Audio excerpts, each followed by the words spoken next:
Hi, I am Rishi of grade 10. Today I am going to present a concept from biology. The concept name is human respiratory system. First I am going to explain you about the exchange of breakdown of glucose by various pathways. First the glucose, that is 6 carbon molecule in cytoplasm, it is broken down into pyruvate, that is 3 carbon molecule. From pyruvate it is broken down to 3 parts. First, in the absence of oxygen, that is in yeast, and in the lack of oxygen, that is in muscle cells, and in the presence of oxygen, that is in mitochondria. See these, you can find a variation that these both are happening in absence of oxygen, but in mitochondria only it is happening in presence of oxygen. Okay. Next, in the absence of oxygen, that is in yeast, the end products are ethanol plus carbon dioxide plus energy. In lack of oxygen in human cells, the end products are lactic acid plus energy. In presence of oxygen in mitochondria, the end products are carbon dioxide, water and energy. Next we are going to see about aerobic respiration and anaerobic respiration. In aerobic respiration, it takes place in the presence of oxygen, whereas in anaerobic respiration, it takes place in the absence of oxygen.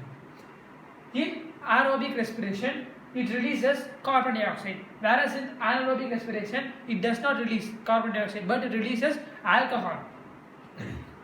It provides much more energy, that is 38 ATP molecules, whereas it provides less energy, that is 2 ATP molecules. Then it occurs both in cytoplasm and mitochondria, whereas it occurs only in cytoplasm, not in mitochondria. Okay, next we are going to see aerobic respiration examples and anaerobic respiration examples. Aerobic respiration, it can be aerobic respiration generally can be seen in most of the plants and animals, whereas anaerobic respiration, it cannot be seen in plants and animals. It can be clearly seen in muscles. For example, an athlete gets cramp in his leg. This is due to anaerobic respiration. Next we are going to see about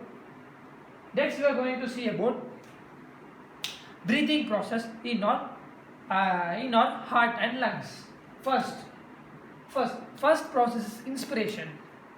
That is inspiration. Inspiration is shortly called as, that is inhale of oxygen.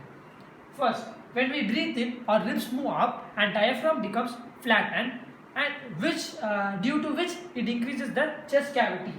As a result, air is sucked into the lungs and fills the expanded alveoli. Next, gases exchange. Hemoglobin, that is hemoglobin binds with the blood oxygen and it carries along the blood in the body.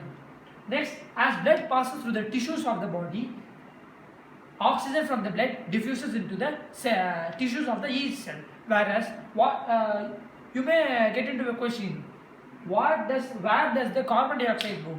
That is, carbon dioxide produced during the process of respiration diffuses in the blood and this carries back to the lungs for expiration. Next the last process in mechanism of breathing is expiration. In expiration, ribs move down, that is opposite of inspiration. In inspiration, ribs move up, whereas in expiration, ribs move down, and diaphragm becomes flattened in inspiration, whereas in expiration, diaphragm becomes dome shaped.